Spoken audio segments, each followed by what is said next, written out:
Du croissant d'or. Pourquoi mon père il va chez l'arabe?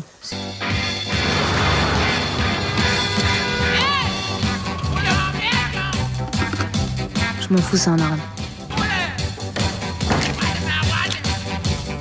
Hier, t'as voulu nettoyer la douche. Comment vous faites, vous? T'as pas racheté de vin? Arabe, bon mot, ça veut dire ouvert de 8h jusqu'à minuit. Et même le dimanche dans l'épicerie. Et si c'était pas un arabe, ce serait pareil. Je ne suis pas arabe, Momo. Assalamualaikum warahmatullahi wabarakatuh. Innal hamdalillah, salatan wa salaman ala rasulillah Sayyidina Muhammad ibnu Abdillah wa alihi wa sahbihi wa man wala, amma ba'du.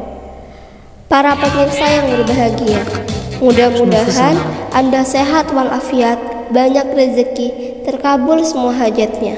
Amin amin Allahumma amin. Para pemirsa, izinkan saya berbagi kisah menarik abad modern dengan harapan kisah ini menjadi manfaat bagi banyak orang. Amin Allahumma amin. Dikisahkan pada era tahun 40-an, ada seorang anak Yahudi, Jad nama panggilannya. Ya, Jad panggilan akrabnya. Jad adalah seorang bocah berusia 7 tahun tinggal bersama keluarganya di salah satu apartemen di sebuah kota di Perancis. Ia terlahir dari keluarga Yahudi yang taat dan berpendidikan tinggi. Adapun ibunya salah seorang profesor di universitas terkemuka di Perancis kala itu. Di salah satu sudut lantai dasar apartemen tersebut ada sebuah toko kecil serba ada. Kalau sekarang ya kira-kira mirip seperti toko basmala gitu loh, yang menjadi tempat bagi warga sekitar untuk memenuhi kebutuhan sehari-hari mereka, termasuk keluarga Jad. Toko itu milik seorang keturunan berkebangsaan Turki, Ibrahim. Kira-kira 67 tahun umurnya. Seorang yang sangat sederhana dan bukan dari kalangan berpendidikan tinggi.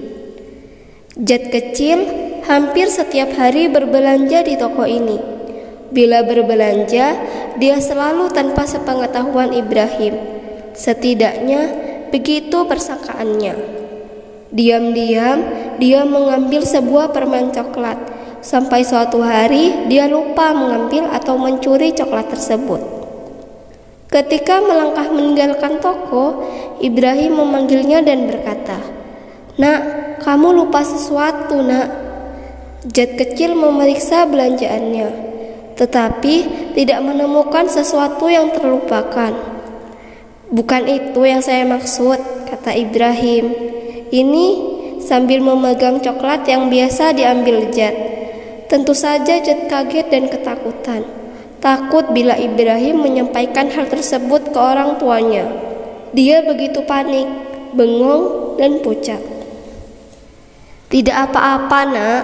Mulai hari ini kau boleh mengambil sebuah coklat gratis setiap berbelanja sebagai hadiah. Tapi berjanjilah untuk jujur mengatakannya," kata Ibrahim sambil tersenyum. Sejak hari itu, Jad menjadi sahabat Ibrahim. Dia tidak hanya datang menjumpai Ibrahim untuk berbelanja, tetapi juga menjadi tempat curhat dan menumpahkan keluh kesahnya. Bila menghadapi suatu masalah, Ibrahim adalah orang yang pertama diajaknya berbicara. Dan bila itu terjadi, Ibrahim tidak pernah langsung menjawabnya. Namun, dia selalu menyuruh Jad untuk membuka halaman sebuah buku tebal yang tersimpan di kotak kayu. Ibrahim akan membaca 2 halaman tersebut tanpa suara, kemudian menjelaskan jawaban dari masalah yang dihadapi Jad. Hal tersebut berlangsung selama kurang lebih 17 tahun. Sampai satu ketika, salah seorang anak Ibrahim mendatangi Jad dan memberikan kotak tersebut kepadanya sembari membawa berita yang sangat menyedihkan. Jad yang saat itu telah menjadi pemuda, Ibrahim, sahabat sejatinya tempat dia curhat, telah wafat menghadap sang penciptanya. Kotak berisi kitab itu diterimanya penuh haru.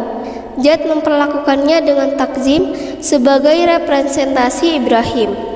Satu ketika, Satu ketika, saat dia berhadapan dengan satu masalah pelik, ia mengambil kotak dan membuka kitab yang ada di dalamnya, sebagaimana yang sering ia lakukan dengan Ibrahim. Ternyata, kitab itu bertuliskan huruf Arab. Dia pun memohon kepada temannya yang berkebangsaan Tunisia untuk menjelaskan makna dari 2 halaman yang dipilihnya secara acak.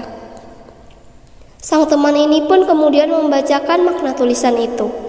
Sungguh, apa yang disampaikan sahabatnya seakan bagai jawaban khusus bagi masalah yang sedang dihadapi. Jad lalu bertanya kepada sahabatnya, "Ini kitab apa?" "Al-Quran, kitab suci umat Islam." Jad kaget dan takjub mendengar hal tersebut.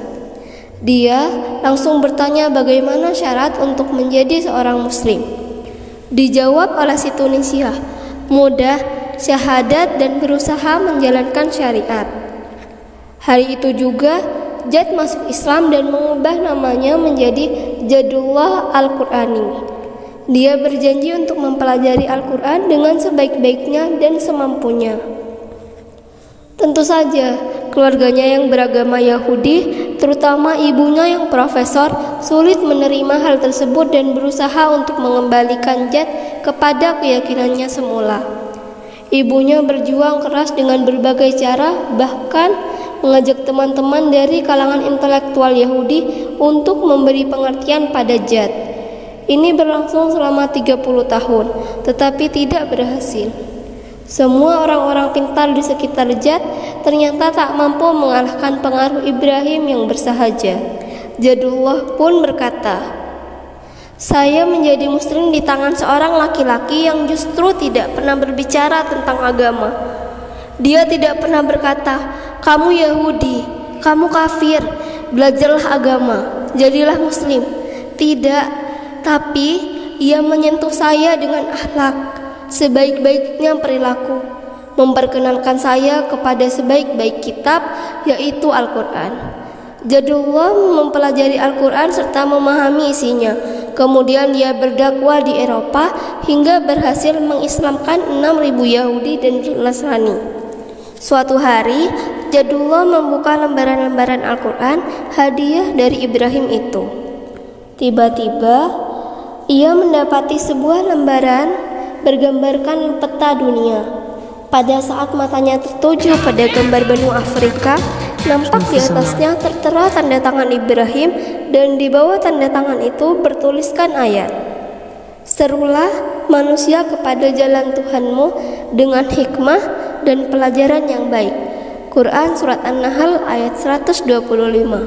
Dia pun yakin bahwa ini adalah wasiat dari Ibrahim dan dia memutuskan untuk melaksanakannya. Kemudian, beberapa waktu setelahnya, Jadullah meninggalkan Eropa dan pergi berdakwah ke negara-negara Afrika yang diantaranya adalah Kenya, Sudan bagian selatan yang mayoritas penduduknya adalah Kristiani, Uganda, serta negara-negara sekitarnya. Jadullah berhasil mengislamkan lebih dari 6 juta orang dari suku Zolo. Ini baru satu suku loh, belum dengan suku-suku lainnya. Dan Jadullah Al-Qurani meninggal di tahun 2003 dalam perjalanan hidupnya sebagai seorang muslim. 30 tahun lebih ia telah mengislamkan lebih dari 6 juta di Afrika. Sementara ibunya masuk Islam di tahun 2005 di usia 78 tahun setelah 2 tahun meninggalnya sang anak, yaitu Jadullah Al-Qurani. Di sebagian fragmen cerita nyata ini akhirnya menginspirasi seniman Prancis untuk memfilmkan dengan judul Monsieur Ibrahim at Last First the Quran, atau Ibrahim dan Bunga-Bunga Quran, yang disutradarai Francois Dupeyron. Film ini dibintangi aktor legendaris Mesir Omar Sharif sebagai Uncle Ibrahim dan aktor muda berbakat Perancis Pierre Boulanger sebagai Jad, pemuda Yahudi. Mudah-mudahan kisah Jad ini menginspirasi banyak manusia untuk menjemput hidayah yang Allah tebarkan di muka bumi ini. Amin, Allahumma amin. Barakallahu fikum. Wassalamualaikum warahmatullahi wabarakatuh. Je viens du Croissant d'Or.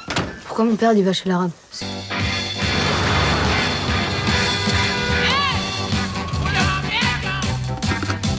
Je m'en fous, c'est un arabe. Hier, t'as voulu nettoyer la douche. Comment vous faites, vous? T'as pas racheté de vin? Arabe, bon mot, ça veut dire ouvert de 8h jusqu'à minuit. Et même le dimanche dans l'épicerie. Et si c'était pas un arabe, ce serait pareil. Je ne suis pas arabe, Momo.